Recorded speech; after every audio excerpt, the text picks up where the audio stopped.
নমস্কার। আজকে Jamthum English medium HS স্কুলের যে এসটি গার্লস হোস্টেলের শুভ উদ্বোধন হলো।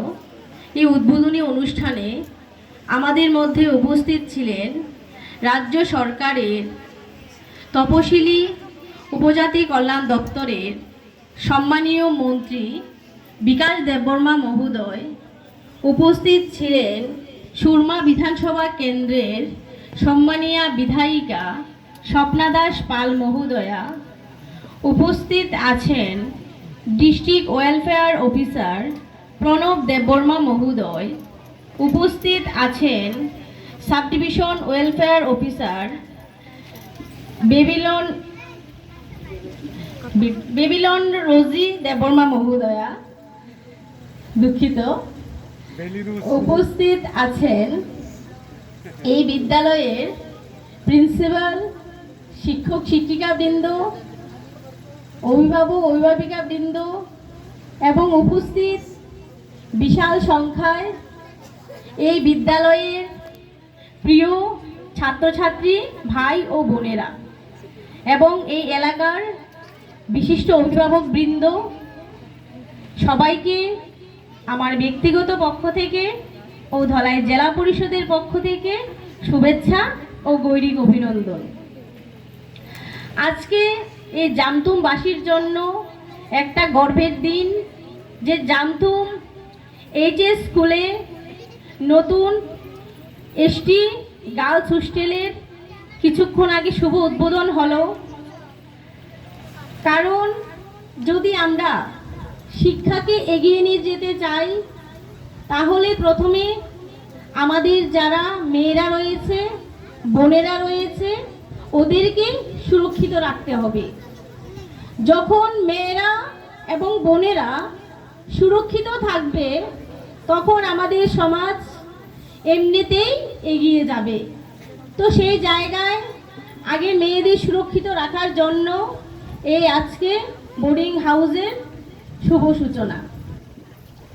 কারণ পড়াশোনা করার জন্য সঠিক পরিবেশ, সঠিক জায়গা, সঠিক সময়ের প্রয়োজন। যদি আমরা সময়ের কাজ সময়ে না করি, তাহলে সে কাজের কোনো মূল্য থাকে না। তো সেই জায়গায় যারা এই কমলপুর মহকুমার এই জামথুম এলাকার যারা বোনেরা রয়েছে, ওদের হয়তো বাড়ি অনেকের দুর্গম এলাকায়।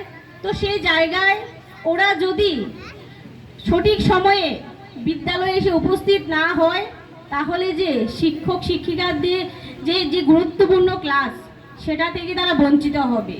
তো সেই জায়গায় আজকে যদি তারা সেই বোর্ডিং হাউসে থাকে, তাহলে তারা সঠিক সময়ে সে বিদ্যালয়ে ক্লাসটুকু নিতে পারবে।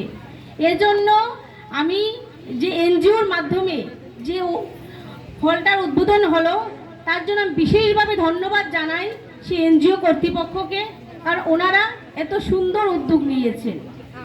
আর কিছুক্ষণ আগে যিনি আমাদের তপশিলি উপজাতি কল্যাণ দপ্তরের মন্ত্রী বিকাশ দেববর্মা মহোদয় বলেছেন যে যদি কোনো কিছুর প্রয়োজন হয় ওনার সঙ্গে যোগাযোগ করার জন্য।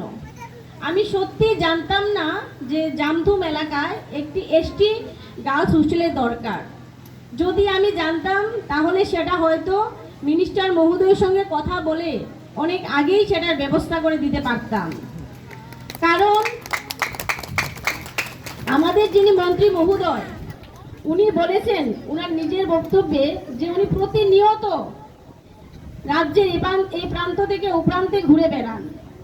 আমি ওনার কাছে কিছুদিন আগে, হয়তো সেটা 2-3 মাস হবে বা একটু বেশি হতে পারে, আমাদের যে কমলপুর রামকৃষ্ণ আশ্রম রয়েছে, সেটাতে অনেক না, সেটা বলবো 10 থেকে 20 জন হবে এসটি ছেলেরা, যারা সেই আশ্রমে থেকে পড়াশোনা করে। তো আশ্রম কর্তৃপক্ষ একদিন আমার সঙ্গে যোগাযোগ করে যে আমরা যে এসটি ওয়েলফেয়ার ডিপার্টমেন্ট থেকে ওনাদের জন্য কি আমরা কোনো কিছু করতে পারবো কিনা। তখনই আমি আমাদের যিনি দপ্তরের মন্ত্রী বিকাশবাবু, ওনার সঙ্গে কথা বলেছিলাম। ওনার সঙ্গে কথা বলার পর আমাদের যিনি প্রফেসর রয়েছেন ডিস্ট্রিক্ট ওয়েলফেয়ার প্রবীর বাবু, উনি সহ আমরা একদিন ভিজিট করেছিলাম এবং মিনিস্টারের কাছে প্রপোজাল পাঠানো হয়েছিল এবং মিনিস্টার মহোদয় সেটা অনুমোদন দিয়েছেন।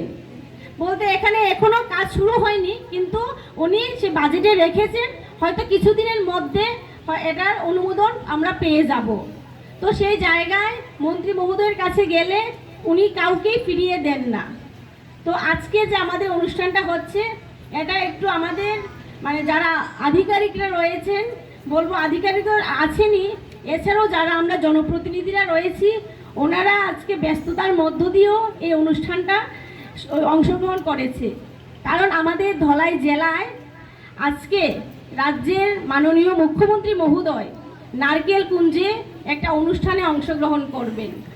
আবার দুপুর 1টার সময় আমাদের রাজ্য সরকারের অন্যতম আরেকজন মন্ত্রী শান্তনা চাকমা মহোদয়া ডিএম অফিসে ওনার একটা দপ্তরের মিটিং করবেন।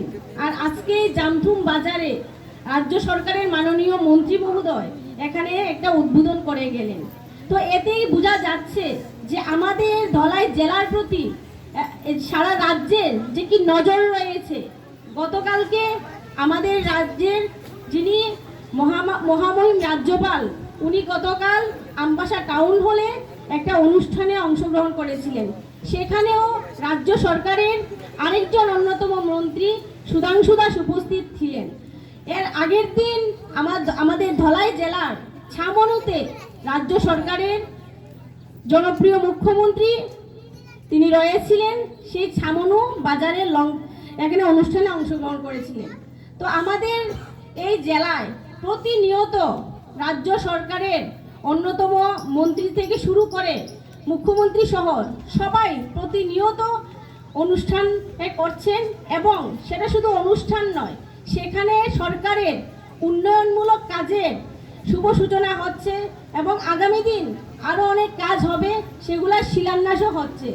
তো সেই জায়গায় আমরা বলতে পারি যে আমাদের সরকার জনগণের সরকার, জনজাতির সরকার, সমস্ত স্তরের মানুষের সরকার। কারণ সরকার প্রতিনিয়ত আপনাদের পাশে রয়েছে, আগামী দিনও থাকবে, এই আশ্বস্ত করে গেছেন। তো আমি তো এখানে আছি, যদি এখানে প্রণববাবু আছেন যিনি, উনি আমার সঙ্গে যোগাযোগ করেছিলেন। গতকালকে উনি রাতে আমাকে ফোন করেছিলেন, ফোন করে উনি আমাকে জানিয়েছিলেন যে আজকে যে অনুষ্ঠানটা 11টায় হওয়ার কথা ছিল সেটা 2টো থেকে 3টের মধ্যে হবে। তখন আমি ওনার সঙ্গে কথা বলিনি, কথা না বলে আমি তৎক্ষণাৎ ফোনটা কেটে দিই। কেটে আমি মন্ত্রী মহোদয়কে বলি যে আপনি যে বলেছেন 2টোর সময় আসবেন, যদি আপনি কুমারঘাট চলে যান তাহলে কুমারঘাট থেকে এসে জামতুম স্কুলে কিন্তু কাউকে পাবেন না, তাহলে কিন্তু সে আমাদের যে অনুষ্ঠানটা সেটা কিন্তু ব্যর্থ হয়ে যাবে। তো সেই জায়গায় মন্ত্রী মহোদয় বলেছেন তাহলে কি করতে হবে। তখন মন্ত্রী মহোদয়কে বললাম, আপনি যখন আগরতলা থেকে আসবেন তখন আপনি 5 মিনিটের জন্য এখানে এসে তারপর আপনি কুমারঘাট চলে যাবেন। সেইভাবে আমি আবার প্রণববাবুকে ফোন করলাম, যে ফোন করে বললাম যে মন্ত্রী মহোদয় 9টায় আপনাদের এখানে ঢুকবে, আপনি সেইভাবে ব্যবস্থাপনা করে রেখে দিন। সেই অনুপাতে উনি প্রায় আজ সব ছাত্রছাত্রীদের নিয়ে এত সুন্দর ব্যবস্থাপনা করে রেখেছেন যে মন্ত্রী অত্যন্ত আনন্দিত এবং আপ্লুত, এবং মন্ত্রী যে ওনার যে বক্তব্য সেটাও রেখে গেছেন ছাত্রছাত্রীদের সামনে, যে আগামী দিন তিনি জামথুম স্কুলের জন্য কি করবেন। তো সেই জায়গায় আজকে আমরা এত কাছে থেকে আমরা রাজ্য সরকারের একজন মন্ত্রীর সঙ্গে কথা বলতে পারছি, এটাই হচ্ছে আমাদের সরকারের সাফল্য এবং এটাই আমাদের সরকারের সুনাম। তো আমি আর বিশেষ কিছু বলবো না, কারণ যারা ছাত্রছাত্রীরা এখানে আছো, অনেকক্ষণ ধরে বসে আছো, এবং আজকে আমাদের ওয়েলফেয়ার অফিসাররা যারা আছেন ওনারা আগে বক্তব্য দেওয়ার কথা ছিল কিন্তু ওনারা দিতে পারেনি আমাদের জন্য। তো অনুরোধ রাখবো দপ্তরে যারা রয়েছে ওনারা আপনাদের সামনে অল্প কিছু বলবে, তো ধৈর্য ধরে সবাই বসে শুনবে। আর সবাই যাতে সুস্থ থাকো, ভালো থাকো, এবং এই জামথুম ইংলিশ মিডিয়াম স্কুলের সফলতা কামনা করছি। সবাই ভালো থাকবে। নমস্কার, জয় হিন্দ।